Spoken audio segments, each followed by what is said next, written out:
Isang taon na puno ng misteryo at kaguluhan ang ipinagbabanta ni Baba Vanga. Kanyang mga hula ay nagdulot ng pagkabighani sa buong mundo at ang kanyang reputasyon bilang isang Nostradamus ng Balkans ay lalong lumakas sa bawat taon. Bagaman hindi lahat ng kanyang hula ay eksakto, marami sa kanyang sinabi ang nagkakatotoo.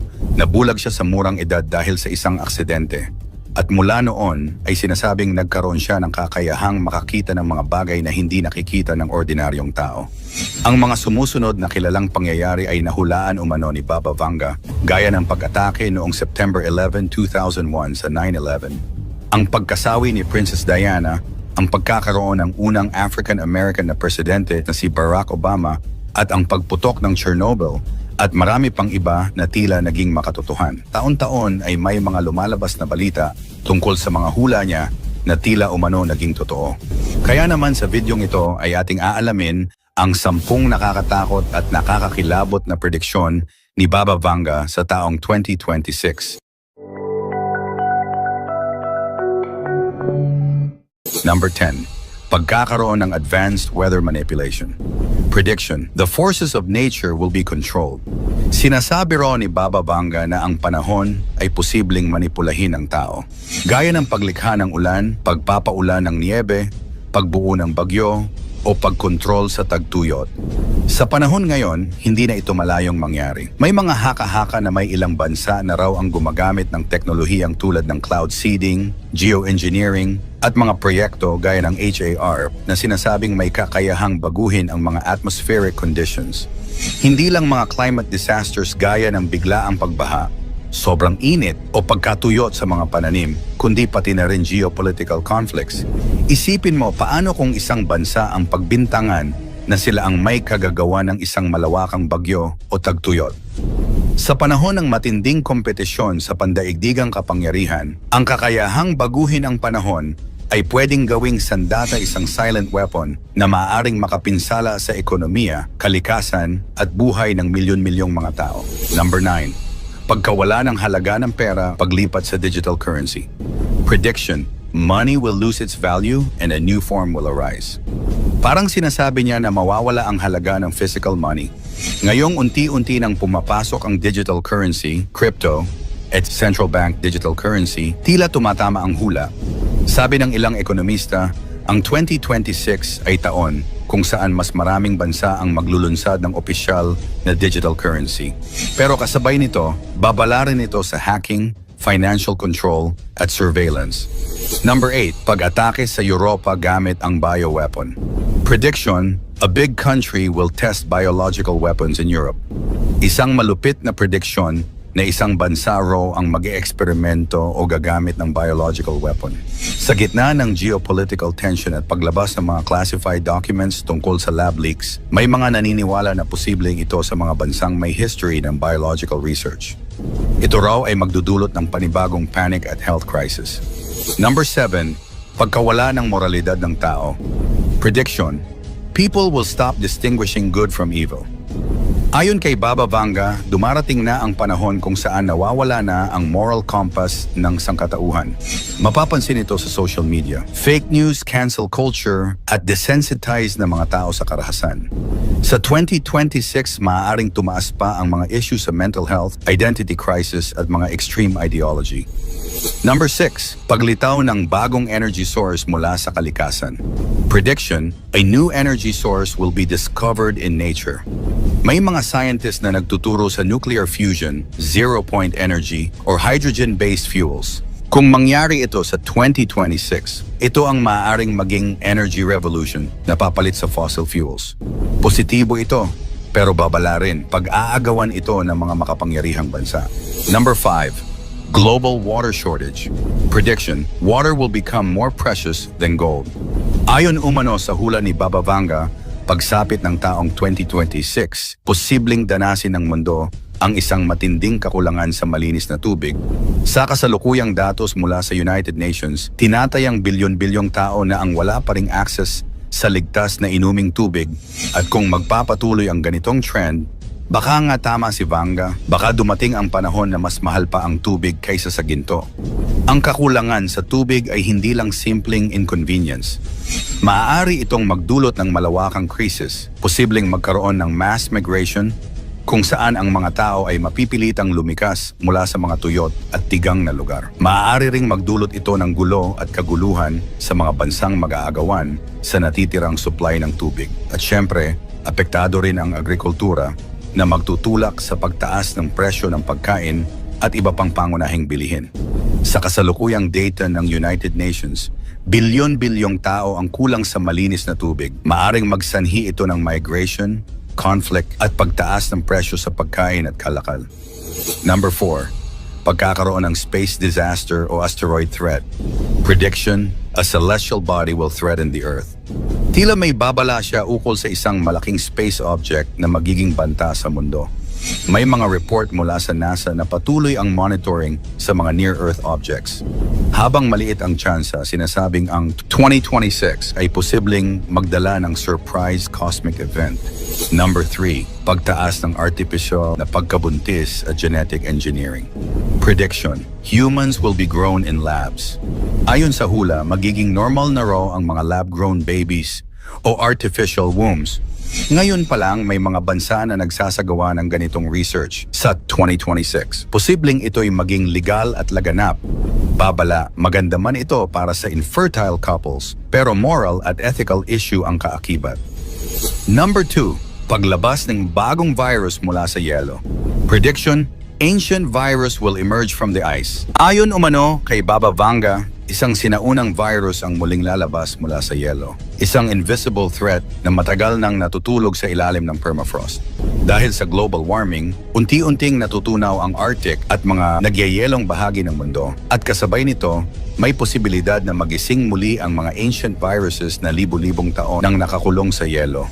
Hindi ito malayong mangyari dahil ayon sa mga scientifico, may mga na-recover na silang prehistoric bacteria and virus mula sa mga samples ng permafrost. At ang ilan dito ay buhay pa rin. Ibig sabihin, may basehan ang takot na baka may virus na biglang sumulpot, hindi pa kilala, walang lunas, at posibleng mas mapanganib pa kaysa sa mga naranasan natin gaya ng COVID-19. Kung mangyari ito, posibleng magdulot ito ng panibagong global health crisis at sa sobrang advanced na ng mga ancient pathogens na ito, baka hindi agad kayanin ng modernong medisina. At ang number 1, pagbabago sa kamalayan ng tao. Prediction, there will be a shift in human consciousness. Sinasabi ni Baba Vanga na darating ang panahon na magbabago ang pananaw at damdamin ng sangkatauhan parang spiritual awakening. Matapos ang lahat ng krisis, ang pandemya, digmaan, economic crisis, posibleng ang 2026 ay simula ng bagong uri ng pag-iisip, mas makatao, mas konektado sa kalikasan at mas malalim ang pagkaunawa sa layunin ng buhay. 10 nakakatakot na hula ni Nostradamus sa 2026 Part 2. Number 10, pagputok ng malaking bulkan sa Asia. Quatrain, a great fire shall awaken the mountains of the east. Si Nostradamus ay may binanggit tungkol sa isang malaking apoy na magmumula sa bulkan sa silangan.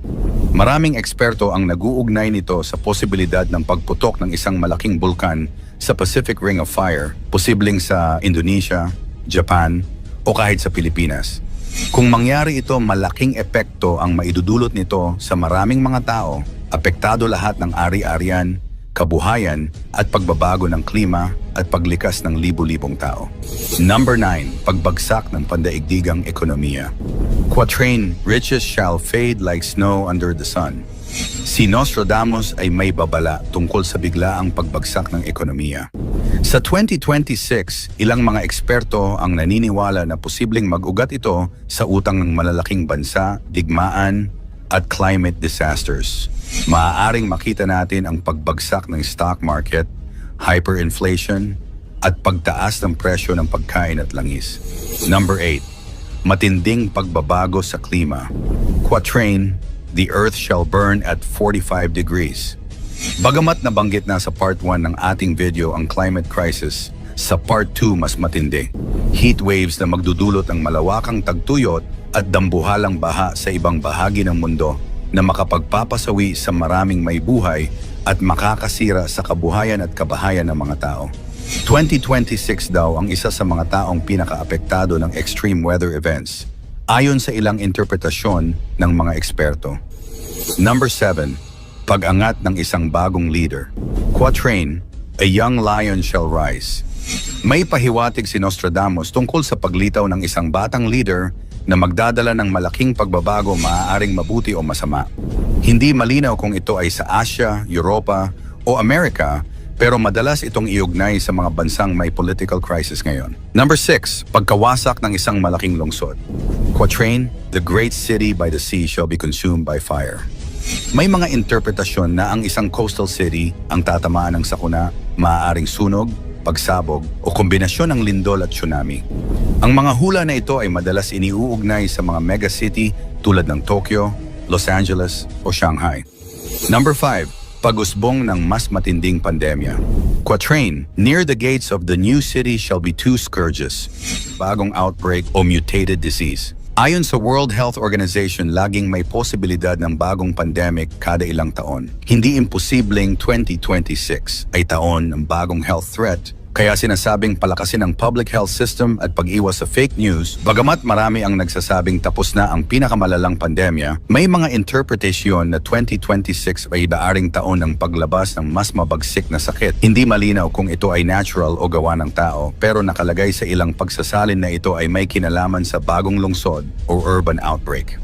Number 4. Pagbabago sa relihiyon at pananampalataya. Quatrain, The great church shall have a great schism.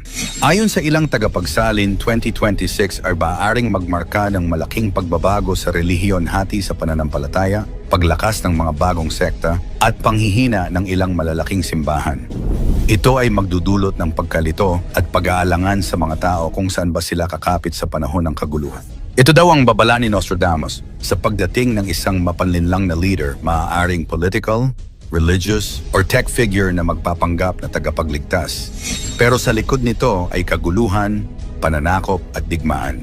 Napapanahon ito, lalo't maraming tao ngayon ang nawawalan ng pag-asa at pananampalataya at madaling madala sa fake news at mga ideolohiya. Number 3. Matinding away ng USA at China. Quatrain reference, The Great Eagle and the Red Dragon. Isa sa pinaka-pinag-uusapang prophecy ngayon ay ang paglala ng tension sa pagitan ng Amerika at China, lalo na sa South China Sea at Taiwan. Ayon sa interpretasyon, baaring hindi agad mauwi sa full-scale war, pero ang trade war, cyber attacks at military provocations ay mas magiging matindi pagdating ng 2026.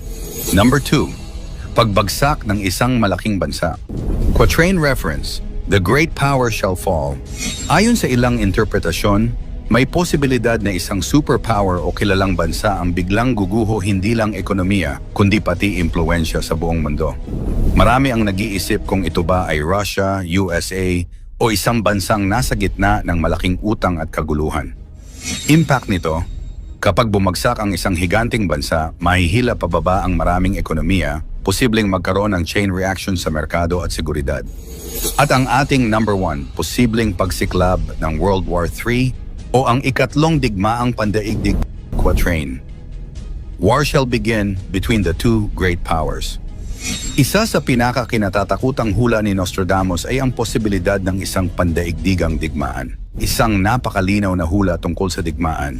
Sinasabing hindi ito short war, posibleng tumagal at maraming maaapektuhan. Maraming eksperto ang naniniwala na kung hindi pipigilan ang mga kasalukuyang tensyon sa Ukraine, Taiwan, Israel at mga bansa sa Middle East, maaaring humantong ito sa mas malaking conflict. Kaya kailangang palakasin ang diplomatikong relasyon ng mga bansa upang maiwasan ito. Bagamat hindi eksaktong binanggit ang PETSA, may mga tagasalin ng kanyang quatrains ang naniniwala na 2026 ang taon na maaaring maging simula ng isang malawakang tunggalian.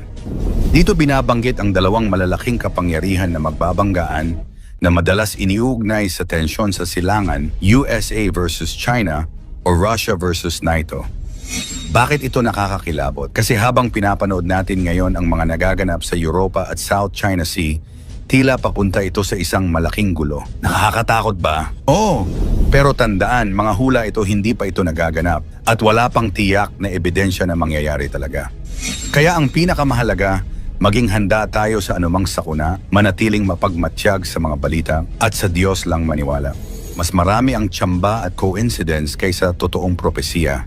Muli mangyari man o hindi ang mga hulang ito, isa lang ang ating dapat paniwalaan, ang Diyos na makapangyarihan sa lahat. Ikaw, ano ang masasabi mo sa mga hulang ito? Magkatotoo kaya ito o isang huwad lamang na panghuhula? I-komento mo naman ito sa ibaba. Paki-like ang ating video, i-share mo na rin sa iba. Salamat at God bless.